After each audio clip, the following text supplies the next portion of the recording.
back to another episode of Brain Dead Gaming. I know it's been forever, but we're back. And I have some exciting news. We watched the second FNAF movie. I know, revolutionary. And today we're going to talk about it. Because it was good. Revolutionary. I think that's a general consensus. It was good, right, Chungus? It was... In my opinion, the first one was better. It was fine. You don't listen to Chungus here. Who said we're recording in America? Anyway. So yeah, that's basically what we're gonna be doing. We're gonna be arguing a lot. Revolutionary.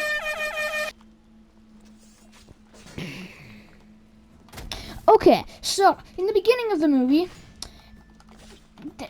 Michael is essentially being Michael. Revolutionary. He's pretty much the exact same character we left off with in the first movie, except Josh Hutcherson looks to be a bit older. He's like 35. Let's just cut that out. So then Abby starts complaining that the dead kids she befriended aren't, alive to talk to. What a surprise! POV, me, when the dead people are dead. So this very closely parallels the games, because in fact the dead kids in the games are also dead. I'd like to say something about Abby. She just sucks in both movies. Like, she was a big part of the problem in the first movie and is the entire problem in the second movie. And I wouldn't be surprised if she is dead by the third movie. I would. Hollywood is too scared to kill off any main characters. I mean, yeah, but Five Nights at Freddy's. Alright, so essentially, Abby goes to... Oh, I'm sorry, I skipped a part. Michael has been lying to Abby... Revolutionary. For a long time at this point, telling her that he's eventually going to fix the animatronics, when in reality, as far as he knows, all the spirits have moved on and she's never going to see them again. Whoop-de-doo. He would be a great role model. We should all be like Michael. Yes. Lying to our siblings. Who said we're recording in America? So then it cuts to these paranormal investigator type people, and they just so happen to be investigating this older Freddy Fazbear's Pizza, which has the toy animatronics and the withered animatronics in the back room. But nobody cares about the withered animatronics. Just not yet. Basically, these people are not really on task. But, their tour guide is, kind of keeping them on track. One of them falls in a river. That will be pretty important soon. Yeah, so basically, this guy, which we will later learn, is actually Michael Afton. Yes. Pretty obvious. Welcomes them into the establishment, and hijinks ensue. Many of the hijinks include death. Get you baited! Side effects may include death. Yeah, So, the lady paranormal investigator goes down to some place, and inside is the music box and the marionette and stuff. And she makes... To anyone who's played the Five Nights at Freddy's games, you know that you definitely want to keep the music box running to keep the puppet asleep. Now, she actively goes out of her way to turn off the music box. Why do I need a music box? To keep the puppet sleeping. Only real ones know. She turns off the music box, and the puppet immediately wakes up and crawls down her throat. I love this movie. Yup. It's real fun. So anyway, I agree. one of the dudes who, for it's unimportant, but it's just so I can differentiate them. This one's Asian. So the Asian dude, like Camera guy. the Asian camera dude calls out because he heard the woman investigator. Oh, that sounds wrong. The woman paranormal investigator scream, and then Mangle drops down from the ceiling and rips him into tiny bite-sized pieces, which she proceeds to not eat. Resourcefulness. Not. And then this other guy, who's not the camera guy, but he has this little clicky thing that the Ghostbusters use, so I guess he's also important. But so he actually fell in this river, and this is bad, as some miniature puppet dolls. They like fall into the water and somehow without him noticing. Yes, he only notices two, and they group up in front of him. And they're piranhas. Yes, they are quite literally puppet piranhas, and I think that is unironically the greatest part of the movie. Shout out puppet piranhas. Puppet piranhas are just so unbelievably awesome. Please sponsor us. This is so stupid. I know. So, and then this Michael guy runs outside and does absolutely nothing. Pretty much the entire rest of the movie. Foreshadowing. Okay, so then it cuts back to the main people who we actually care about. And Abby has left to go and fix her friends. Nope, I'm right. I am very much correct. So she goes to the new establishment that is the original from the first movie. And when she finds out that all her friends are non-existent, really, she just contemplates her life or something. And then Michael comes, and being a good big brother, he offers her, a toy, I guess. And she takes this, like, talking... You know those little toys that you give babies that helps you teach them the alphabet? And, like, you can click the letters and it'll say what they are? A, B, C, D. So she takes that, and then, actually, the marionette starts, like, talking through it. And she's like, come, help me, I'm totally Chica. And Abby's like, oh, wow. It's Chica, guys. So then she goes to the older establishment, which is a new establishment made for this movie. Yeah. And then so she goes there and she meets Toy Chica, voiced by Megan Fox, which is just a perfect pairing for all the wrong reasons. Yeah. And gives her nice long hugs in a perfectly normal way. That's creepy, by the way. So then,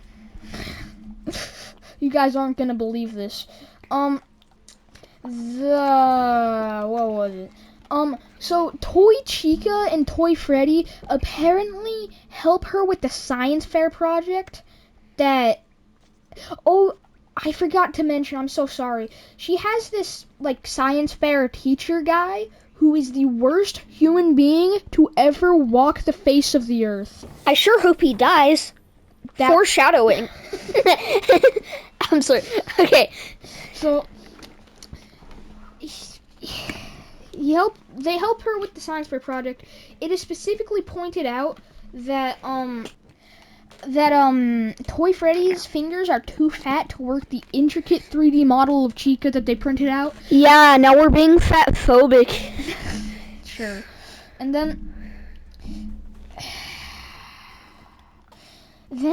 she shows up, and this absolute vile monstrosity of a human science fair teacher guy decides that it is a good idea to not let her like compete in the science fair by throwing her thing on the ground. It's like, oh no, I dropped it and now it's broken. I guess you just have to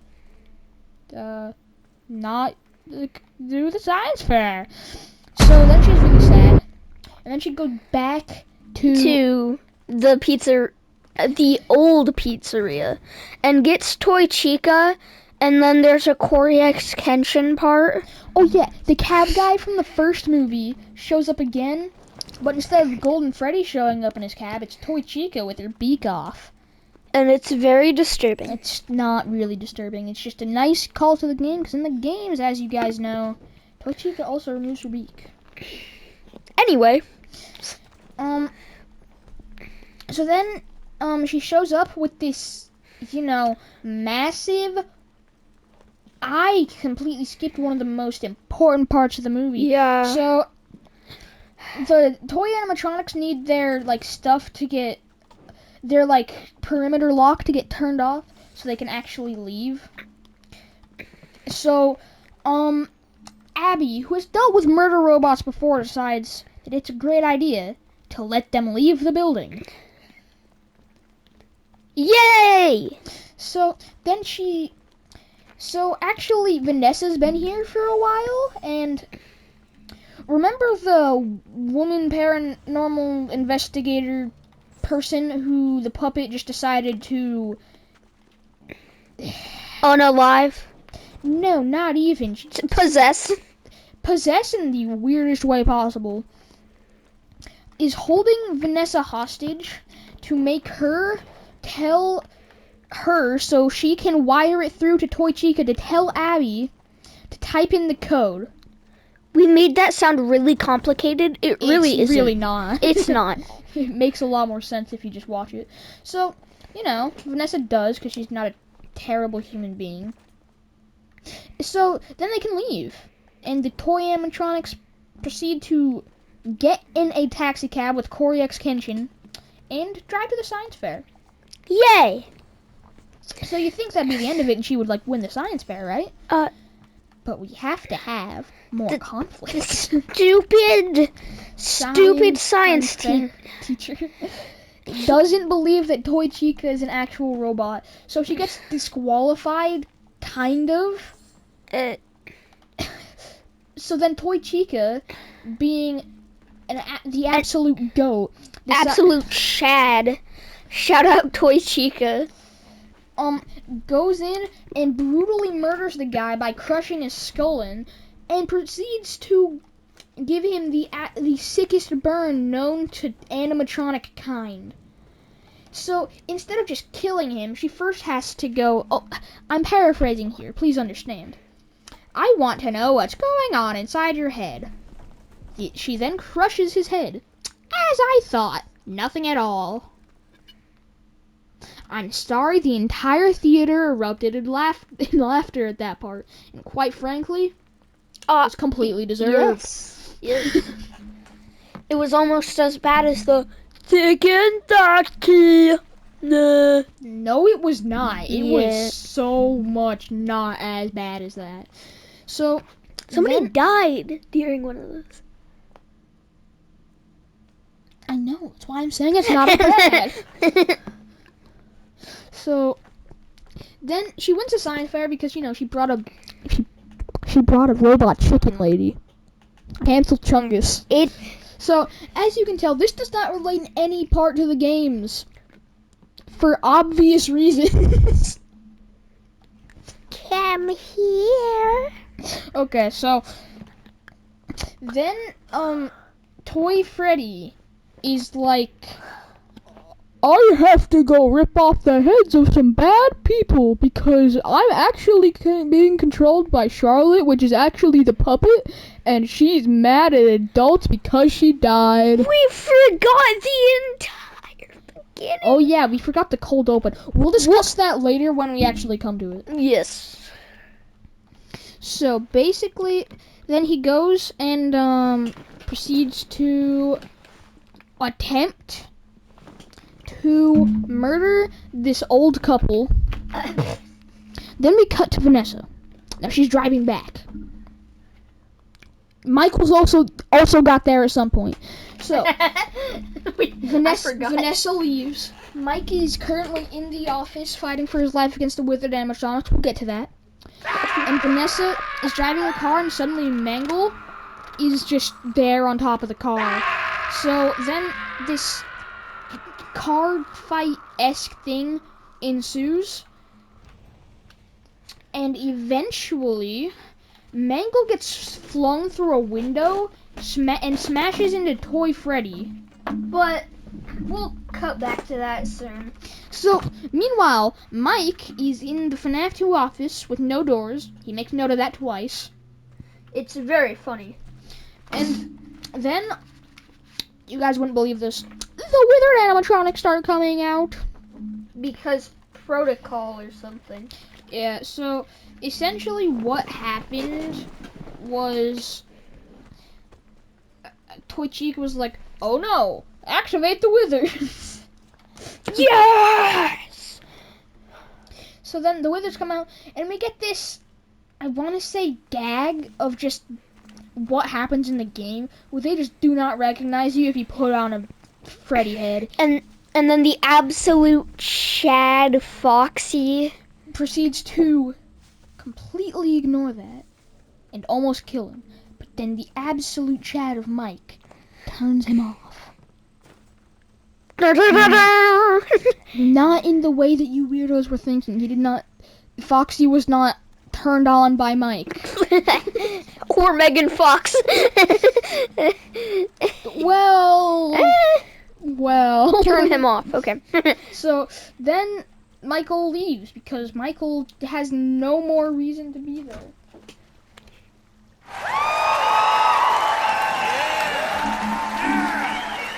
So then, oh yeah, what else happens? So, oh yeah, Mangle just got flung through a window on top of Toy Freddy. So then Vanessa takes this old couple to her neighbors, and the neighbor's like, you're gonna need a good lawyer. Laughs ensue. And then some other cut happens, and I think, oh yeah, we cut to Toy Bonnie being in the window of a small child. No, So unbelievably weird. yeah. So Toy Bonnie's in the window of a small child, and he's like, hey, I'm Matt Pat, by the way. Do you want to be friends? That's just a feeling. Okay, see you. I need you to stop. Okay. So then this little girl is like, sure, I'll befriend this massive metal rabbit that just appeared in my window. That sounds fun. Yeah. So then Toy Bonnie's like, I'm One gonna second. go talk to your mom because I need to ask if we can stay up late. And then he does. He goes out. And then he takes a knife and almost murders the mom. And then this child, being a child, is like, no, don't kill my mom. And Bonnie's like,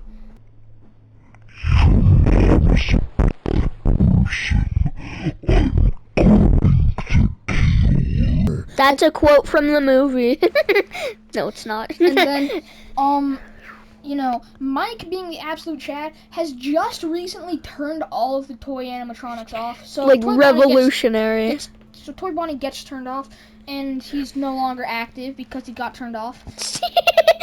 And Oh. essentially, they leave. They leave Toy Bonnie just sitting there. Foreshadowing. Foreshadowing. So then, oh yeah, well, what else happened? Oh yeah, and then the puppet decided to crawl down Abby's throat. So now Abby's the puppet, I guess. Foreshadowing. Okay, I'm done. So some backstory on the puppet. So the puppet is actually a girl named Charlie, also known as Charlotte in the movie, which is pretty much exactly what happened in the game. But the way she died varies drastically, because in the games she gets killed in an alley outside the restaurant, but in the movie she sees a kid getting nabbed by a yellow rabbit guy, and she's like, Wait, That's bad. that's illegal. Hold So up, she wait a goes- minute, something ain't right. So, she tells the nearest adult that, hey, there is a child in trouble, and the adult's like, shut up. So, Adults talking. so then she tells the other nearest adult, and that adult's like, shut up. So then she goes to the third adult, and that adult's like, Go away. shut up. So then she goes to do it herself, like any good Thanos would. But unfortunately, she's a child, Myself. so she gets. So she ends up carrying this kid out of the back rooms, and he runs to his mom because he's a child, obviously. But then Charlie is so exhausted from the effort of carrying a child her size through a hallway, running from a yellow rabbit with a knife, that she collapses on a trap door. And the trap door opens, dropping her into gears where she gets ground apart into ground beef bits. But in the game, She gets stabbed a couple times. she gets stabbed in an alleyway, and then the puppet, being an absolute Chad, it just is like, this is my duty. And then and then in the rain, pouring down in the middle of the night, just crawls over, and then they do some anime stuff, and then there's a big kaboom, and now they're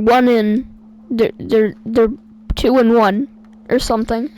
It's been a while. Then the puppet arises from the trap door holding Charlotte's very much not ground up body, but I'm assuming that's just to tell us that the puppet is now Charlotte. Yeah. So, Charlotte very rightly blames those adults for her death. But instead of just blaming those adults, she blames all people who have children. Foreshadowing. So the puppet just possessed Abby, and Mike is not happy about that because Abby is his sister. No duh. And then, essentially, they go back to the house.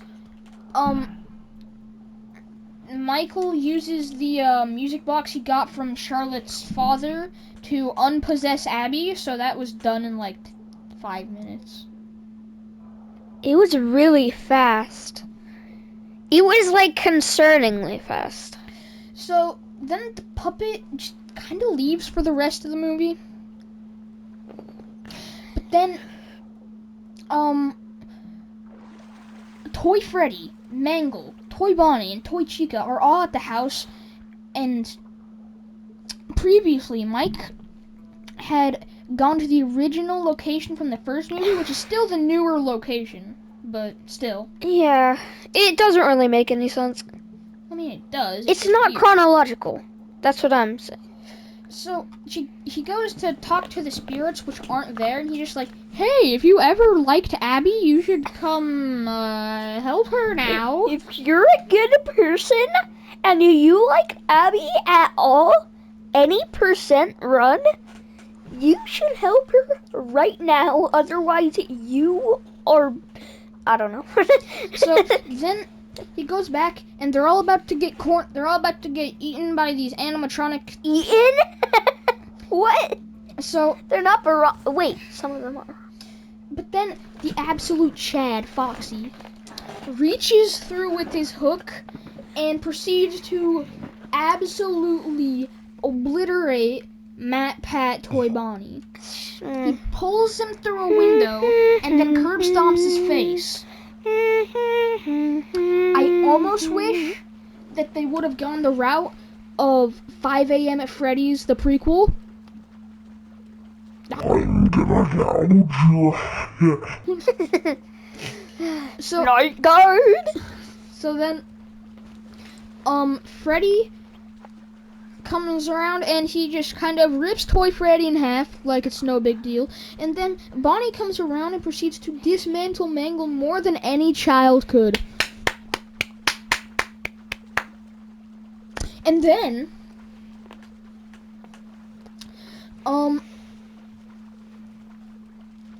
Oh yeah, and then Chica shows up and kind of just what was I gonna say? Oh yeah, so she just kind of removes the head of Tochika very nonchalantly. And then they all proceed to fall over and die because the spirits are going to heaven. And Abby is very sad about that fact. Yes, and then Gabriel is like, yeah, we're too good for these bodies, man. Not actually. I can't explain it that well. I'm not a very, I don't know. Alright, so, but then Michael Afton from the first part shows up again. Oh, yeah. And he's like, I'm Michael Afton. And then Vanessa's like, wait a second, you're my brother. And then he's like, yes, I am. But that was the foreshadowing, by the way. Okay, so, and then he's like, and Vanessa's like, oh wait, this was all you, wasn't it? And he was like, yes it was. I am evil, because unlike in the games, in the movies, Michael is just genuinely a horrible person. He's like, William Afton was our father, so therefore we must carry on his legacy of murdering small children. In the games, he's like, we must stop this. Stop, in the name of the law. So, okay, and then That was a bad analogy. but then, Mike Schmidt, not Michael Afton, is really mad at Vanessa for not telling him about her brother. So he's like, leave and don't ever come back. And then he leaves his own house, and then the puppet reappears again and possesses Vanessa through some orifice on her back area. Pause. And that is essentially the whole movie. Like, hashtag cliffhanger. Yeah, seriously, hashtag cliffhanger. So, honestly, this movie was great. I really enjoyed it. I thought it was better than the first one by a significant margin. And he is wrong.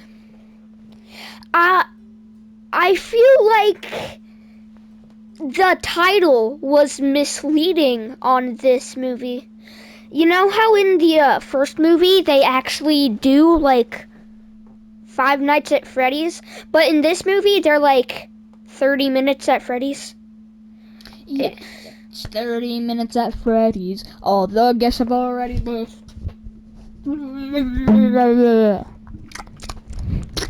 He has. Alright. I'm just kidding, he doesn't. And then we get the Living Tombstone Five Nights at Freddy's songs in the credits. It's been so long. Go watch it. It is genuinely a great piece of fan media. That was pretty much the entire movie. However, Fazbear Fright. we gotta rank the kills. Oh, We dang. gotta rank the kills. We're not doing the end scene? Or is that like spoiling? It's not really spoiling. The games have been out. The games have been out for a while. People already know what's happening. So basically, Well, this is a spoiler already. these people from Fazbear Fright finds the Springtrap guy, and they take him, and that's the end.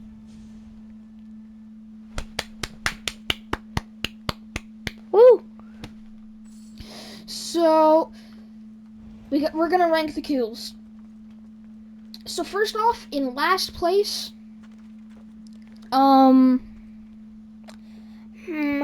would have to go with Charlotte. She fell and then rose back up in the arms of a marionette. It's not good. So, in last place, obviously is Charlotte.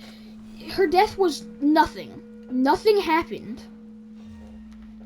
So, there's nothing to rank. And by then we have no, like, we don't know anything about her, so we can't feel any sympathy. I would have to go with the woman paranormal investigator. Yeah. It was definitely shocking. I did not expect for the puppet. It was creepy more than it was scary or horrific, and that is just not anything I can say for the rest of these deaths. And then we obviously have the camera guy. Yep. Then It was just exactly the same. But we're sexist here. I'm just kidding. No, we're not sexist here. Also, it was not exactly the same. It was similar. It was similar enough, but the thing is, he got pulled up by Mangle, and then we get to see through his camera that fell, the rest of the pieces of his body fall down, and I just think that's really creative. It's a Yes. very creative way to show a death without much gore. So, honestly, props to Blumhouse. Bro. That was great. And then, of course, is the other ghost guy who got eaten by puppet piranhas. Yeah. That explains that is all the reason you need to understand why he goes here. And that would be a good time to mention the sponsor of our video, the Puppet Piranhas. Bro, I wish. So anyway, please. And then in second place, of course, is the robotics the teacher. robotics teacher. He made it this far up, not because of the death itself, but the sick burn that Torchy had dropped on him. That's it. He was greatness, not because of him. I think him being a butt munch actually made it worse, and that's why he's not in first place. No, I think he's not in first place because first place is the most deserved death of any Five Nights at Freddy's character ever. So, while Mike is fighting for his life against the withered animatronics in the office, Balloon Boy appears.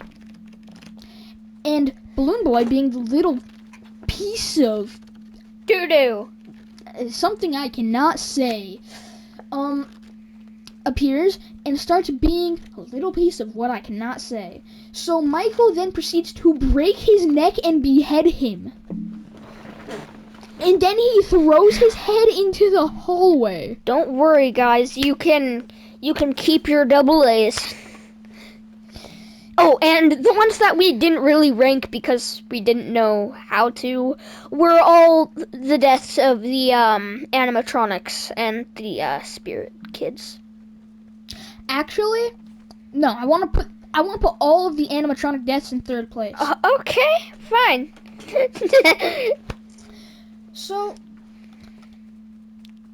there is just one more segment of this video. I know it's been really long already, but this is just something we have to discuss.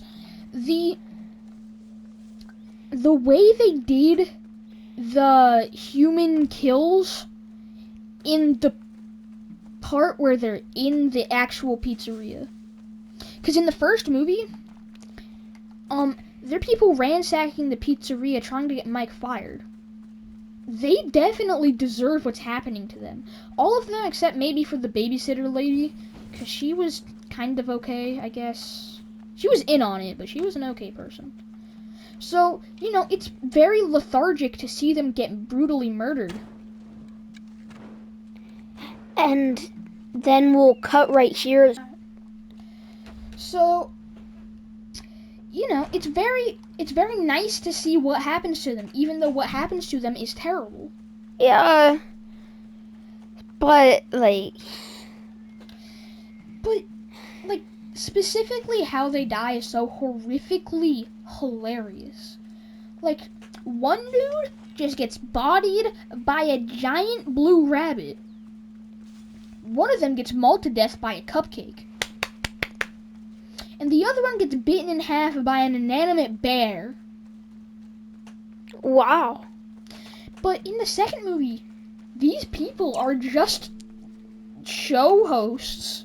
They didn't do anything wrong except for be in the wrong place with the wrong person. It was, I mean, kind of a breath of fresh air, but a breath of fresh air from an oil rig. It was more like taking It was more like going outside to inhale gasoline fumes. Why are we making these analogies? I don't know. But, like, and their deaths are so brutal, you hate to see it. It makes you dislike these animatronics more than you disliked the ones in the first one, because you're supposed to like the ones in the first one. They're pretty much the good guys. So, all in all, it was a good movie. It was a very good movie. And you guys should go watch it, if not in theaters, when it comes out on streaming. Because our corporate overlords are, in fact, overlords.